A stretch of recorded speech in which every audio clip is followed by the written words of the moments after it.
I'm going to share something with you that most men my age would rather take to the grave than admit to another soul.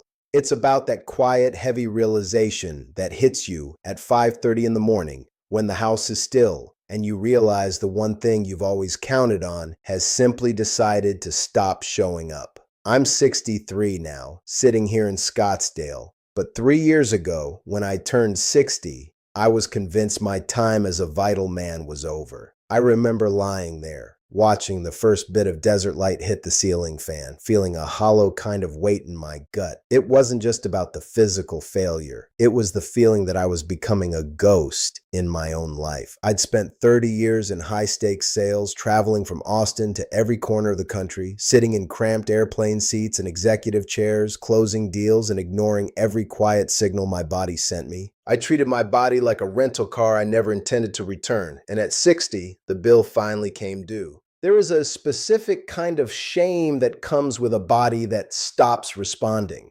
You don't talk about it at the grill with your friends.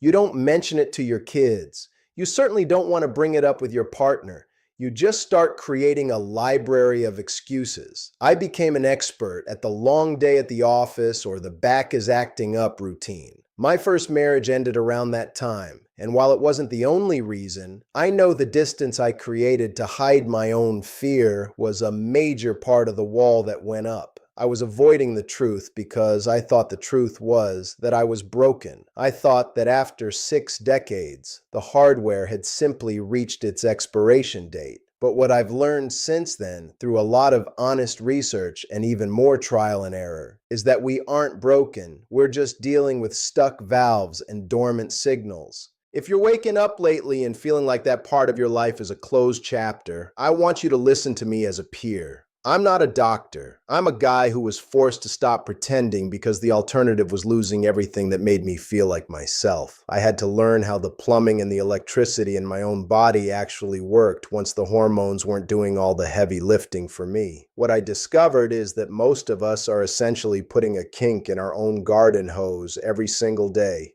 We've spent decades compressing the very pathways that carry our vitality. We've let the switches get rusty. But the electricity is still in the house, the wires are still there. We just have to learn how to flip the switches again, and it starts with 2 very specific points that changed everything for me. I remember the first time I really looked at the mechanics of this. I was deep into my reconstruction phase, living in a small place before I met Alyssa. I'd started reading about how the body manages pressure and flow. In my old sales career, if a piece of heavy machinery in a client's plant stopped working, you didn't just scrap the whole thing. You looked for where the pressure was dropping. You looked for the blockage in the line. For us men, especially those of us who have spent years behind desks or steering wheels, that blockage usually starts in a place we never even think to acknowledge. I call it the root valve. It's that small area of tissue between the scrotum and the anus. In the clinical world, they call it the perineum, but to me, it's the junction box for the entire lower body.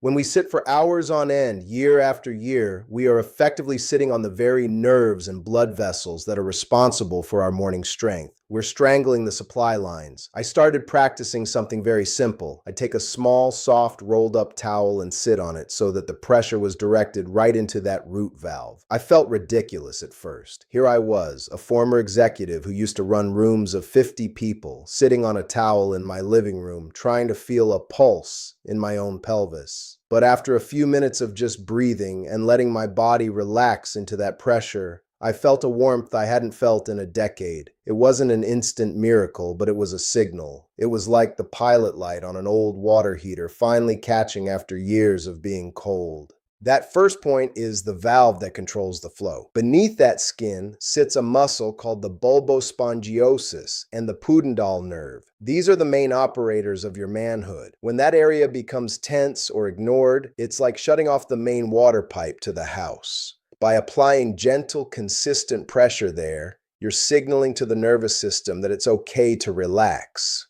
You're opening the valve. For a man our age, that warmth, that tingling, That sense that the equipment is still connected to the grid. It changes your entire perspective. It moves you from a place of hopelessness to a place of possibility. You realize you aren't creating something new. You're just restoring what was always yours. The second point is what I think of as the highway. It's that crease where your inner thigh meets your lower abdomen. If the root is the valve, this is the main supply line. This is where the femoral artery and nerve run.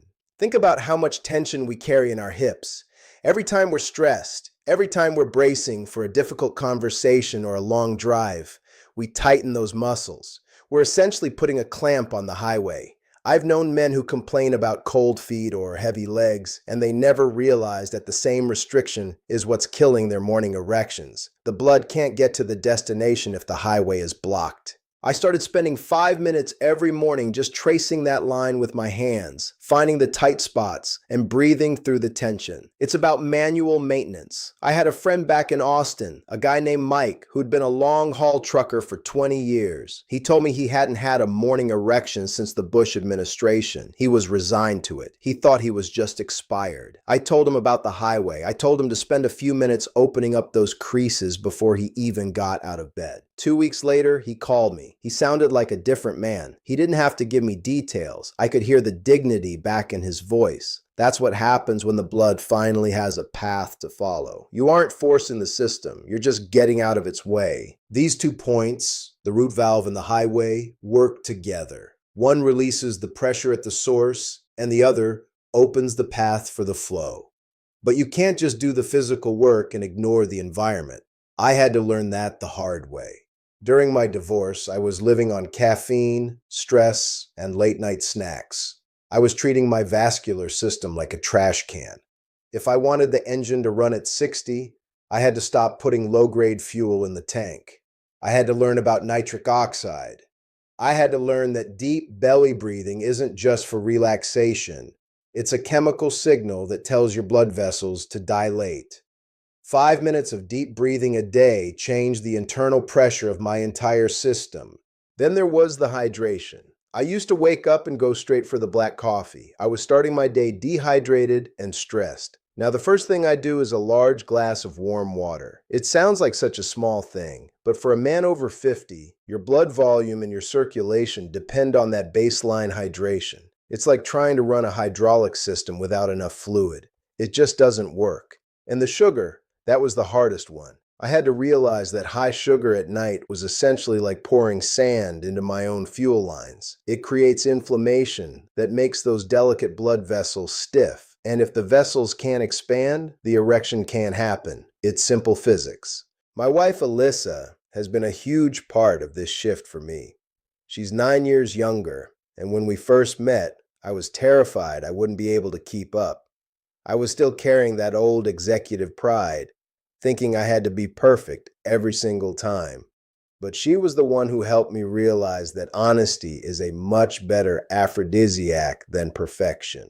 We started having conversations about what I was feeling, about the tension I was carrying, about the days when the system felt slow. When I stopped hiding the problem lost its power over me. The shame disappeared, and when the shame went away, the stress levels dropped. And as any man over 50 can tell you, stress is the ultimate killer of performance. When you're in a state of fight or flight, your body isn't interested in reproduction. It's interested in survival. You have to create a state of internal safety before the body will respond. I look at my son Ethan sometimes. He's 31 now and successful in his own right, and I see him making the same mistakes I made. I see the hunched shoulders, the constant phone use, the hours of sitting. I want to tell him that he's building a future he might not be able to enjoy if he doesn't start paying attention now. But for us, for the men who are already in the second half of the game, we don't have the luxury of someday. We have to do the work now. We have to be the ones who take our maintenance seriously. We spent 30 years working for everyone else. Now it's time to work for the machine that got us here.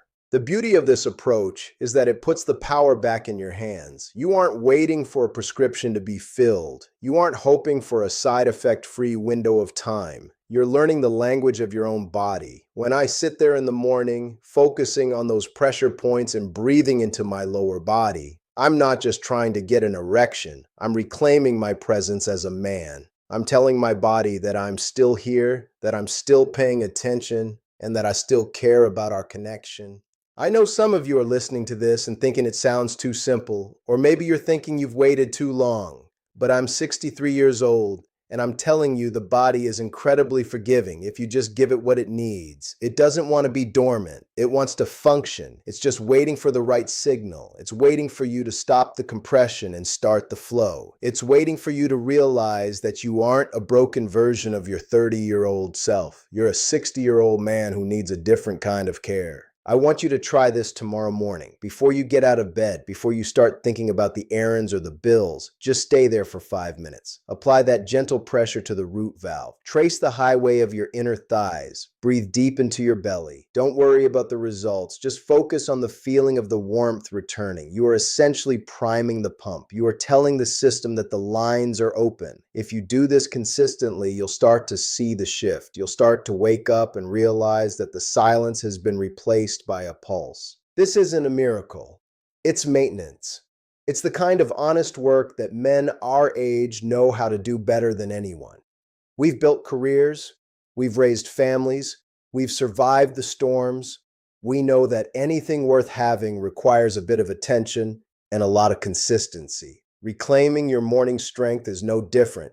It's just another project, another contract with yourself that you need to honor. And the reward isn't just physical. It's the quiet dignity of knowing that you are still vital, still functional, and still very much alive. I'm sitting here in Scottsdale looking out at the mountains, and I feel a sense of peace I didn't have at 60. I'm not hiding anymore. I'm not making excuses. I'm a man who knows how his body works, and I'm a man who knows how to keep the lights on. It's not about being perfect. It's about being present. I hope you'll join me in that. I hope you'll stop ignoring the signals and start pressing the buttons. You've got a lot of life left to live, and it's a lot better when the equipment is working. I'm Cole Harrison. I appreciate you spending this time with me. If you're dealing with this, just know you aren't the only one. We're all in this together, and we're all learning how to navigate this second half as we go. I'll see you in the next conversation. Until then, keep the lines open.